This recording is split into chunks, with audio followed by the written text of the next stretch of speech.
السلام علیکم، بسم اللہ الرحمن الرحیم۔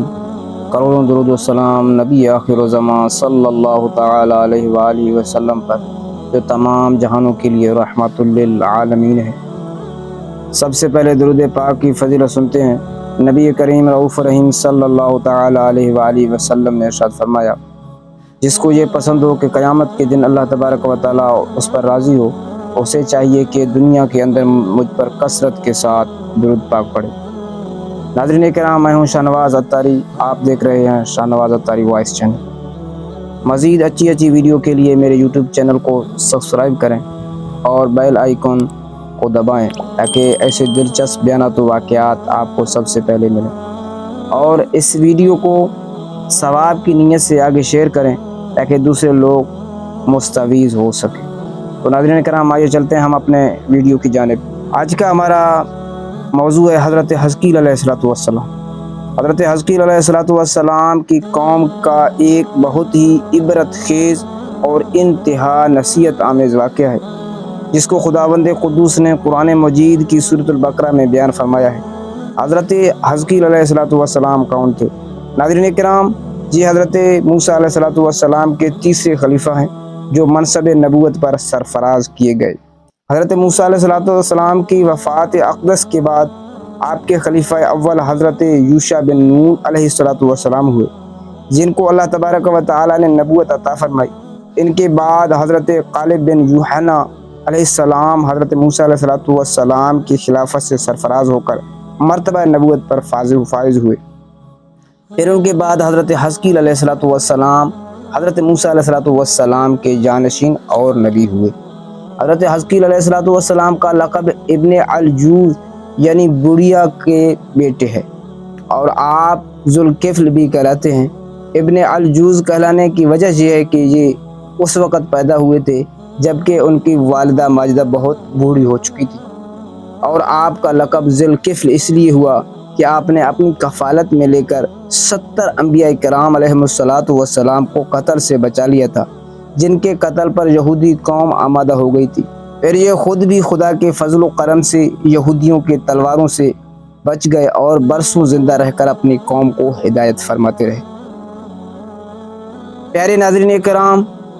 مردوں کے زندہ ہونے کا واقعہ۔ اس واقعہ یہ ہے کہ بنی اسرائیل کی ایک جماعت جو حضرت حزقیل علیہ السلام کے شہر میں رہتی تھی، شہر میں طاعون کی وبا پھیل جانے سے ان لوگوں پر موت کا خوف سوار ہو گیا، اور یہ لوگ موت کے ڈر سے سب کے سب شہر چھوڑ کر ایک جنگل میں بھاگ گئے اور وہیں رہنے لگے۔ تو اللہ تبارک و تعالیٰ کو ان لوگوں کی یہ حرکت بہت زیادہ ناپسند ہوئی، چنانچہ اللہ تعالیٰ نے ایک عذاب کے فرشتے کو اس جنگل میں بھیج دیا، جس نے ایک پہاڑ کے آڑ میں چھپ کر اور چیخ مار کر بلند آواز سے یہ کہہ دیا کہ موتو یعنی تم مر جاؤ،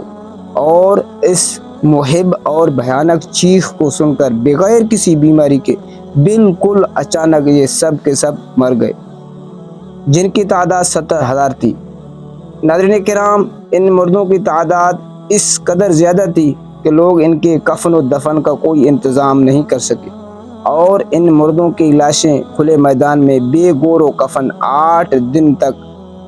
پڑی سڑنے لگی، اور بے انتہا تعفن اور بدبو سے پورے جنگل بلکہ اس کے اطراف میں بدبو پیدا ہو گئی۔ کچھ لوگوں نے ان کی لاشوں پر رحم کھا کر چاروں طرف سے دیوار اٹھا دی تاکہ یہ لاشیں درندوں سے محفوظ رہیں۔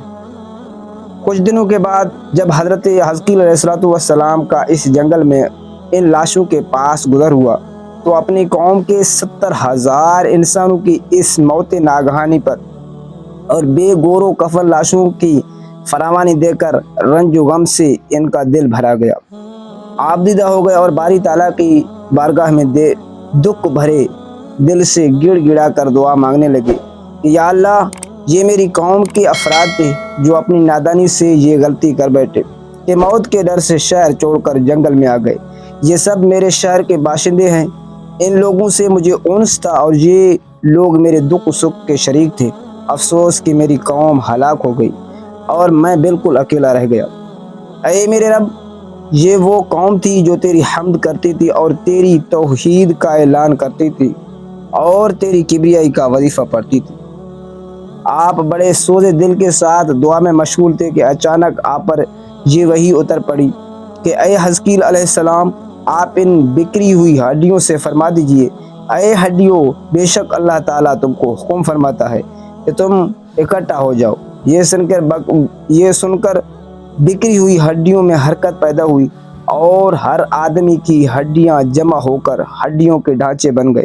پھر یہ وحی نازل ہوئی کہ اے حزقیل علیہ السلام، آپ فرما دیجئے کہ اے ہڈیوں، تم کو اللہ تبارک و تعالیٰ یہ حکم دیتا ہے کہ تم گوشت پہن لو۔ یہ کلام سنتے ہی فوراً ہڈیوں کے ڈھانچوں پر گوشت پوش چڑھ گیا۔ پھر تیسری بار یہ وحی نازل ہوئی کہ اے حزقیل، اب یہ کہہ دو کہ اے مردو، خدا کے حکم سے تم سب اٹھ کر کھڑے ہو جاؤ۔ چنانچہ آپ نے یہ فرما دیا تو آپ کے زبان سے یہ جملہ نکلتے ہی 70,000 لاشیں دم زدن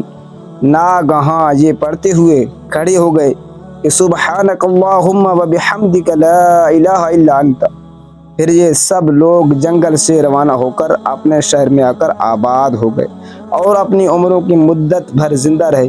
لیکن ان لوگوں پر اس موت کا اتنا نشان باقی رہ گیا کہ ان کے اولاد کے جسموں سے سڑی ہوئی لاش کی بدبو برابر آتی رہی، اور یہ لوگ جو کپڑا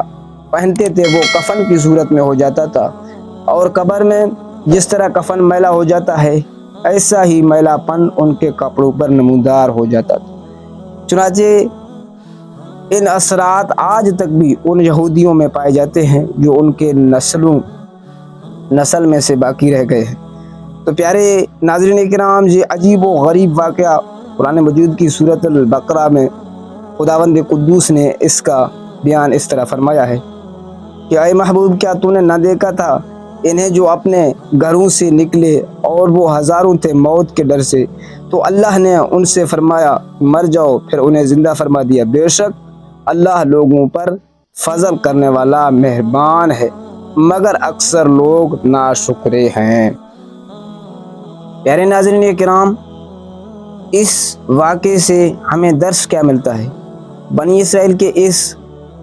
واقعے سے مندرجہ ذیل ہدایات ملتی ہیں۔ آدمی موت کے ڈر سے بھاگ کر اپنی جان نہیں بچا سکتا، لہذا موت سے بھاگنا بالکل ہی بیکار ہے۔ اللہ تعالیٰ نے جو موت مقدر فرما دی ہے وہ اپنے وقت پر ضرور آئے گی، نہ ایک سیکنڈ اپنے وقت سے پہلے آ سکتی ہے اور نہ ایک سیکنڈ بعد آئے گی۔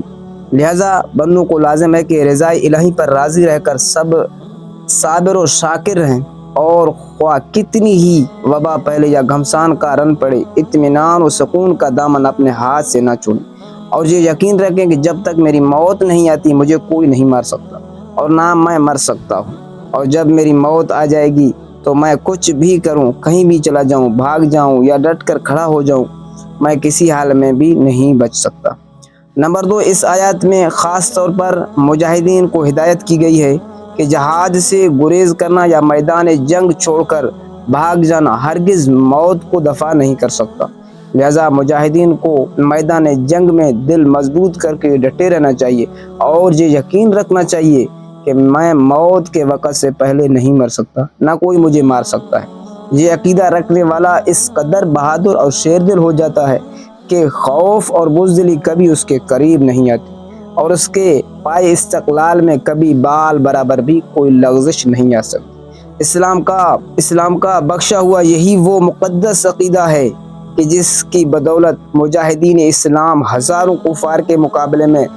تنہا پہاڑ کی طرح جم کر جنگ کرتے تھے، یہاں تک کہ فتح مبین ان کے قدموں کا بوسہ لیتی تھی، اور وہ ہر جنگ میں مظفر و منصور ہو کر اجر عظیم اور مال غنیمت کی دولت سے مالا مال ہو کر اپنے گھروں میں اس حال میں واپس آتے تھے کہ ان کے جسموں پر زخموں کی کوئی خراش بھی نہیں ہوتی تھی، اور کفار کے دل بادل لشکروں کا صفایا کر دیتے تھے۔ شاعر مشرق علامہ اقبال رحمۃ اللہ تعالی علیہ نے کیا خوب لکھا کہ ٹل نہ سکتے تھے اگر جنگ میں اڑ جاتے تھے، پاؤں شیروں کی بھی میدان سے اکڑ جاتے تھے، حق سے سرکش ہوا کوئی تو بگڑ جاتے تھے، تیغ کیا چیز ہے ہم توپ سے لڑ جاتے تھے،